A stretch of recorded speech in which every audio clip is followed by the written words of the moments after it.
It is so fun to be at TEDx. All right, so I want your participation in this talk because I believe that the things that we're going to share together now may end up changing your life and maybe even save it one day.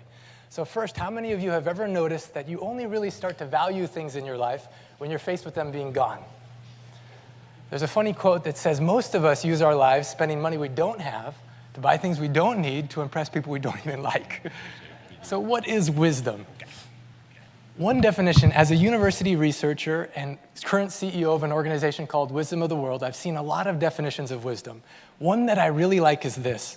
Wisdom is learning to value the things you have while you have them. So most of my life, I haven't done this. I've wanted things that I don't have or wanted to be someone that I'm not. So there's a lot of suffering. Then I met this master healer from the Himalayas who initially I was very skeptical of.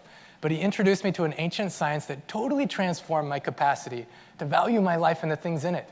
I want to share with you 3 experiences early on with him I think can benefit you, and then with 3 questions I want you to answer that I think can change your life forever. So first experience. How many of you have had an experience where you've been with someone that you love, and they've been struggling with some challenge or problem, some pain? You wanted to help them and you didn't know how. So for me, that was my dad. I remember the day that he called me on the phone and said he needed to meet in his office. I knew something was wrong. When I went to his office, I sat in the chair in front of his desk, and he sat in the chair to the side, looking at the floor in silence for what seemed like a long time. Finally, when he lifted his eyes, he looked at me and said, "Clint, I haven't told your mother, and I haven't told your brothers or sisters, but I don't even know if I'm going to live through this week. And I just want someone to know where the loose ends are so your mother doesn't have to worry about it." I remember that feeling like life punched me in the gut. Anything else that was important just faded away. And I said, "What's happening?" He told me that he had been seeing 4 very competent, caring doctors on 12 medications, but that 2 the same month said, "We don't know what else to do to help you." Basically, in desperation, I told him that through Wisdom of the World, I had met this master healer from the Himalayas that claims that just from touching your pulse, I don't know how it works, that he can know what's happening in your body and then what's wrong and how to help you. That his name is Dr. Pankaj Naram. He's helped people like Mother Teresa, the Dalai Lama, that the secrets, the ancient healing secrets are recorded on these Sanskrit scrolls and ancient texts that have been passed down master to student for thousands of years, each of the masters living well over 100. Well, I might as well have been speaking a foreign language because my dad did not look interested. And I don't blame him. It was so outside my own realm of reality that I didn't see how this was possible, but I was desperate. So I pushed the issue. I said, "For Father's Day, I'm flying you to see this master healer." My dad forced a smile for me and said, "Well, at least it can't hurt." Well, I remember when he got off the plane, he was walking in so much pain, he had to have someone on each side carrying him. We got to the location. At the time, Dr. Naram was traveling around Europe and US and Canada. It was packed full of people, more than 50, 60 people already there, and we're seeing people go in and out in minutes. My dad's looking at his list of medications and saying, "I can't even read it in that amount of time. Why are we here?" And I remember when his name was called, watching him very slowly walk, hunched over, in pain, suffering, and go in the door, and it shut behind him. I waited very anxiously on the other side. When the door opened again minutes later, I saw him walking straighter, and he had a different look in his eyes. I said, "Dad, what happened?" He said, "I don't know how to explain it. I didn't tell him anything, but he just felt my wrist, and in seconds he started telling me what my problem was." He says, "Even if my 4 doctors were in the same room, which never happens, I don't think they could have described as accurately what's happening in my body and my mind and my emotions." Well, after this initial experience with my dad, I became very interested in what is this ancient science. I began studying, and I came across during this time a brilliant German professor, a professor from Germany by the name of Dr. Ludwig Max Fischer, who spent years of his life studying distinctions between Western medicine and lots of these forms of ancient healing. Just one of the points he shares is that in the West, we often focus on everything like it's a fight. We want to fight cancer, fight bacteria, we want to kill the pain. He says, but in the ancient healing, they look at things in terms of balance and purification. The way Dr. Naram explained it to me is this. He says, in your body is a microcosm of the macrocosm. All the elements that exist in nature also exist in you. So when he feels your pulse, he knows the vata or wind energy, pitta or fire energy, and kapha or water and earth energy. Based on which one jumps the strongest and the pattern of the jumping, he knows where's the imbalance, where's the blocks, and then can predict with astounding accuracy the problems that you're facing physically, mentally, and emotionally.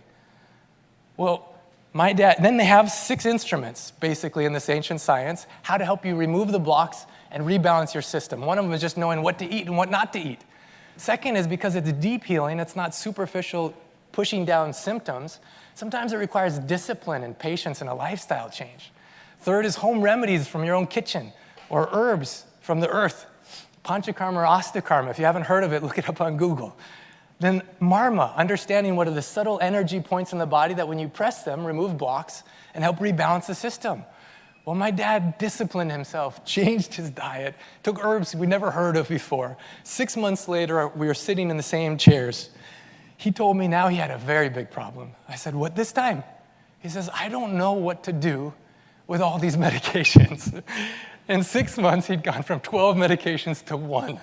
No more diabetes, cholesterol, blood pressure, no more CPAP machines, sleeping pills. He had no pain in his whole body, so much energy. He wanted to complete his 30-plus years of work in writing a book on how to help kids make good choices. I remember that night just kneeling next to my bed and just saying, thank you, God. So when I went to this master healer, the second experience I want to share with you was I went to thank him. I said, I feel like you've given me a gift worth more than any amount of money. More people should know this ancient science exists. They may not choose it, but they should know it's a choice. He laughed. He said, I need help, but not from you. I said, why not? He said, your mind is way too crowded. So he advised me to do 2 things. One of them was to go for a period of silence. So for you here or watching this video, what's the longest period of time you've gone since you were born until now without talking? Maybe a couple hours, half a day, whole day? He made me go for 10 days of silence. One of the most difficult things I've ever done, and also one of the most rewarding. First time in my life, I started to see who I was. Second, I saw so many things I was doing that I thought were important were just games invented by other people. I have a Ph.D., but I saw a university was just invented, and you play this game, you get this degree. Money is imaginary, it was just invented. Also, countries. When you look from space at the Earth, there's no line between Canada and the US or Pakistan and India. The concept I'm a citizen was just invented. So in the silence, I thought, all the games we're playing on Earth, what else can we invent now that's healthier for ourselves and this planet? I went to this master healer, and I said, I thought I came for healing from my dad. I didn't know how much I needed. And he let me start traveling with him. For the last 7 years, I've been with him in more than 150 cities all over the world. Started documenting stories like my father, now more than 4,500, and what they did. In the process, I became exposed to what is this ancient science. Oh, I forgot to show the picture of my dad. That's very important. Dr. Naram told me that in this ancient science, everything is a medicine or poison depending on how you use it. Early on in my traveling, I had a headache so bad at the clinic in India. He saw 350 people that day. My headache was getting worse. I was feeling worse. So I came to him. He knew instantly my imbalance was kapha. He says, your medicine is onion rings. I was surprised. He explained, no, everything's a medicine or poison depending on how you use it. Even water's a medicine for more than 180 things and a poison for 18. Your life's work can be a medicine or poison depending on if it's aligned with your purpose. He says, onion rings don't use every day like a lifestyle, but now in your imbalance for this kind of a headache, based on principles you don't yet understand, it's your medicine. Well, I was shocked. My headache it was growing in intensity all day, melted away. I was full of so much energy after that and open-hearted enthusiasm. I came to him and I said, how did that work? He smiled. He looked at me. He said, Clint, when I was younger, I was a lot like you. I says, really? How? He said, I was also messed up and confused. He told me that his master gave him 3 questions that helped him give a lot of clarity and purpose to his life. He said the ancient science of Siddha-Veda isn't just about how to regain health or maintain health. It's about how to use your health wisely while you have it. He said according to his master, 95% of people on the planet don't even know what they want. That Siddha-Veda is the ancient art and science of discovering what you want and achieving it, physically, mentally, or emotionally. So these 3 questions I want to share with you. He said, first of all, you want to press this marma point on your right hand, right finger, 6 times. It helps remove mental blocks and open up your subconscious. Then ask these questions. First, if you knew you couldn't fail, you knew you were going to succeed at whatever you did, what would you do or be? Second, if you knew you had $100 million in the bank, what would you do or be? And third, if you knew you only had 6 months left to live, what would you do or be? He said these questions can bring so much clarity, and not only that, but deep healing. My challenge to you is find out your answers to those questions. I even encourage you to write them on a sheet of paper. I made this one the same size as a $100 bill, but whatever your currency is, I would make it the same size as your money. Put it wherever your money is, and remember that your answers to these 3 questions are worth more than any amount of money. That instead of spending our money on things we don't need to impress people we don't like, why not spend our time, which is the most valuable thing that we have, with people that we love and doing things that matter? So in summary, I hope you remember this experience of my father.